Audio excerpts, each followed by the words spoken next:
El archivo del buitre, un podcast de The Objective. Qué triste es ser previsible. Bueno, en el podcast de ayer, en el que hablábamos de los abucheos a Vinicius, terminábamos recordando que según algunos parecía que la persona culpable de los abucheos era doña Ana Rosa Quintana. Y a raíz de ese comentario que había hecho toda una ministra como doña Irene Montero, dijimos lo siguiente. Condenar rotundamente los ataques y las agresiones racistas a Vinicius. Son agresiones que se repiten, desgraciadamente, de forma habitual en diferentes ámbitos deportivos. Creo que es consecuencia de la normalización de los discursos de odio, de los discursos racistas, de los discursos xenófobos, como veíamos hacer el otro día a Ana Rosa Quintana, a una presentadora del prime time en España. Dejando al margen, como ya se ha dicho, que en televisión el prime time son las 10 de la noche, no las 9 de la mañana, el discurso me ha decepcionado por incompleto.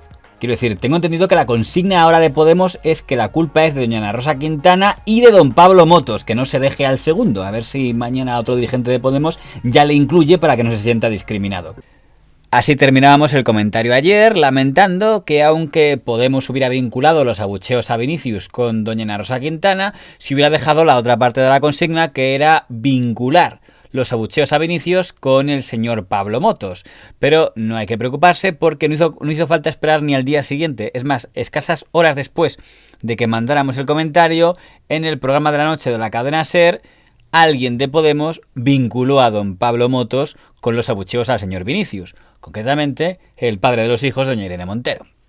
Yo creo que esto va más allá del fútbol y que va más allá de un grupo de ultras de extrema derecha que van a Mestalla. Vinicius mono, catalán de mierda, pesetero, sudaca muerto de hambre, me río de ti Pilar Lima porque eres sorda y eres boyera. Esto lo vemos cada semana y no es un problema solo de lo que veamos en los campos de fútbol, es también lo que vemos y escuchamos en muchos medios de comunicación. Pablo Motos el otro día se descojonaba de una mujer por ser sorda y por ser lesbiana en un programa de máxima audiencia en Antena 3 Televisión. Cuando hablamos del auge del fascismo, no hablamos solamente de un grupo de ultras, hablamos de algo que está muy extendido y muy tolerado a nivel social, y eso es lo que permite y lo que está detrás de que se vean imágenes como estas.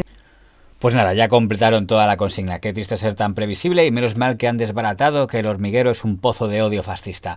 Pero no queremos repetir el tema del señor Vinicius porque tenemos el tema de Melilla. Y es que han detenido a una serie de personas por un fraude en Melilla, entre ellas a un miembro del gobierno del partido político Coalición por Melilla. No es un fraude menor, porque la cantidad de voto por correo que podría estar adulterado sería un 20% del censo total, que teniendo en cuenta el nivel de participación estaríamos hablando del 30% de voto que se podría haber adulterado en estas elecciones en Melilla, en la que habría que recomendar a los melillenses que votaran presencialmente, visto lo visto. Pero hay que decir además que el tema de las trampas es algo que se repite sucesivamente en la historia de Melilla. Que yo sepa, la única vez que recuerdo que unas elecciones generales han tenido una repetición en algunas mesas fue en Melilla en el año 1989, cuando el PSOE había sacado 176 escaños, es decir, mayoría absoluta por un diputado, y hubo una reclamación por fraude en mesas en Melilla, y una sentencia pionera, el Tribunal Constitucional ordenó repetir las elecciones en Melilla, que se repitieron. Las elecciones generales habían sido en 1989, se repitieron en 1990 y, oh sorpresa, en la repetición se cambió el sentido del voto y el diputado de Melilla pasó al Partido Popular y el PSOE perdió la mayoría absoluta por sentencia del Tribunal Constitucional, como recordaba no hace mucho el editor del periódico Melilla Hoy, señor Bórquez. En 1989 se tuvieron que repetir las elecciones generales en Melilla porque hubo fraudes y además es verdad que después del voto, que lo había ganado, por cierto, lo habían ganado los tres candidatos del PSOE, pues se repitieron las elecciones porque lo determinó el Tribunal Constitucional, quizás ahora no lo haría, no lo sé, y entonces pues ganó el PP y ese voto, el diputado del PP, hizo que Felipe González, que entonces era el presidente del gobierno, perdiera la mayoría absoluta que había conseguido en las elecciones. Cosa curiosa, pero eso ocurrió. También reconozcamos que el señor Bórquez merecería algún capítulo aparte y la vinculación de Melilla Hoy con aquel aventurero llamado señor Mohamed Dudu.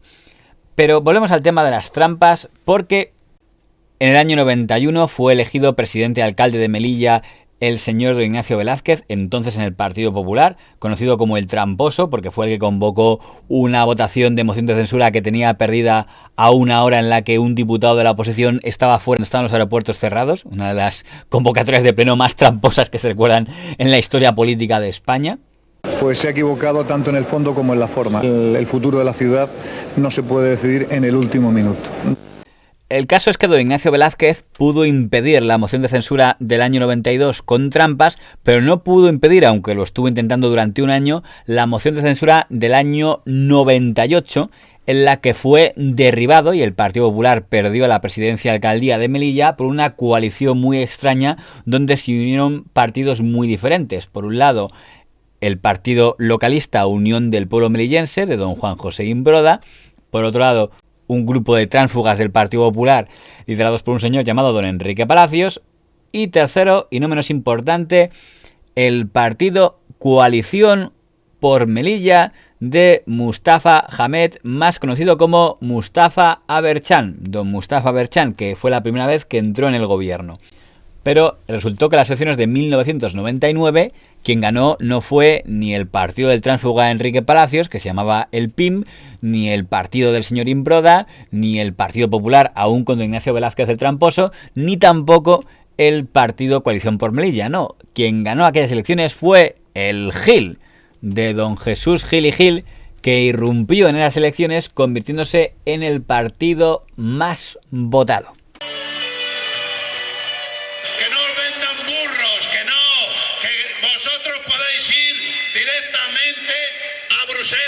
Vosotros podéis hacer, porque tenéis las competencias transferidas para hacer ahí un hotel y otro hotel y otro hotel. En teoría se acordó un pacto anti-Gil que consistía en que PSOE y PP unirían sus votos para apoyar a Unión del Pueblo Melillense, es decir, al señor Imbroda, cada vez se hagan mejor el PP y el señor Imbroda, y así evitar un gobierno Gil. Pero el señor Gil jugó sus fichas y anunció que su candidato no sería el del Gil, sino el de Coalición por Melilla, es decir, el musulmán don Mustafa Aberchán. Aún así, PP, PSOE y UPM tenían mayoría absoluta, pero sorpresa, el día de la votación, los dos del PSOE votaron junto con el Gil al señor Aberchán. Con la decisión que tomamos los dos diputados del Grupo Parlamentario Socialista el sábado de apoyar la candidatura de Mustafa Hamed Mo, candidato de Coalición por Melilla, no implica ni supone ningún tipo de pacto ni con Coalición por Melilla ni con el Gil. Por lo tanto, es rotundamente falso que exista un pacto de gobierno con el Gil. Los socialistas de Melilla hemos dejado meridianamente claro que nunca participaremos en un gobierno de la ciudad autónoma de Melilla con el Gil. Las excusas de don Romando Baño no convencieron al líder del PSOE de aquel entonces, que era don Joaquín Almunia, que ordenó inmediatamente a ambos que renunciaran a su escaño, cosa que así hicieron. Les vamos a pedir la dimisión, les vamos a exigir esa dimisión, porque ellos están ahí para cumplir los compromisos del partido y no para contradecirlos o contrariarlos, y además de exigirle la dimisión, vamos a abrir un expediente disciplinario. Pero luego ocurrió algo muy raro, que es que la señora Malika Mohamed cambió de opinión y dijo que había decidido seguir como concejal para apoyar el gobierno del señor Aberchán y del Gil. Hay que recordar que esto pasaba a la vez que casualmente una concejala del PSOE en Ceuta también abandonaba el PSOE para pasarse al partido del señor Gil. Que lo que me interesa es trabajar por mi pueblo y por la gente. A mí lo que me importa es la gente. Lo que llevó a algunos a preguntarse qué estaba pasando para que tantos dirigentes del PSOE de Ceuta y de Melilla dejaran el partido para aliarse con Gil. En el caso de Melilla la cosa no salió bien porque se entendió que si ya has renunciado no puedes renunciar a tu renuncia.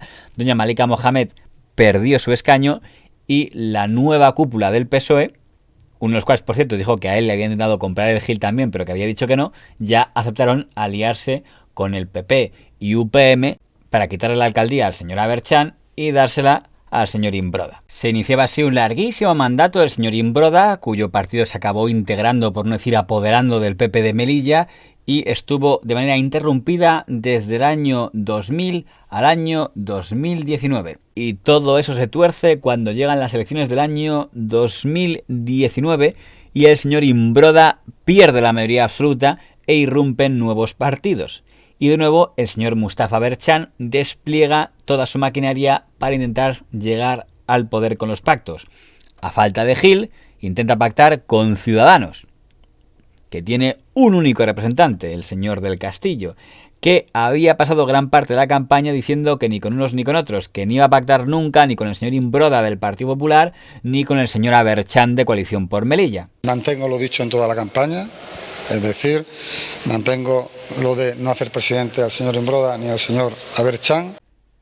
Luego dijo que vale, que está dispuesto a permitir que el señor Imbroda gobernara, para que no saliera así el señor Aberchán de Coalición por Melilla, y que entonces se abstendría para permitir que gobernara el señor Imbroda como candidato más votado. El señor Imbroda me pidió el otro día que me abstuviera y le he dicho que, bueno, que si se presenta que yo me voy a abstener. Y si se presenta otro, pues ya veremos. Pero con él le he prometido que bueno, que en principio le había dicho que no, que la abstención la tiene. Pero no la tuvo. Porque jugarreta de don Mustafa Berchani de Coalición por Melilla, al candidato que presentaron fue al de Ciudadanos, al señor Castillo. Ese señor que acaba de decir que iba a permitir que gobernaría el señor Imbroda, al ser propuesto él mismo como presidente, cambió su voto para votar a favor de sí mismo, dejó en la calle al señor Imbroda y se convirtió en el nuevo presidente alcalde de Melilla por Ciudadanos con el apoyo de Coalición por Melilla. Algo que lógicamente al señor Imbroda, pues así como muy bien, no le sentó. Ha tenido la poca vergüenza y la indignidad, le ha pegado una patada a este que venía para regenerar. Este iba a regenerar, es un sinvergüenza. Eres un sinvergüenza. En teoría, el señor del Castillo era uno de los 6 regentes que tenía Melilla en una capital de provincia o ciudad autónoma, pero no siguió siendo de Ciudadanos mucho tiempo porque Ciudadanos le expulsó después de saber que les había ocultado que tenía una imputación. Es una decisión que ha tomado el Comité de Régimen Disciplinario del partido, aplicando expresamente y de manera escrupulosa los estatutos. No es una decisión ni de presidencia ni del Comité Ejecutivo. El Archivo del Buitre, un podcast de The Objective.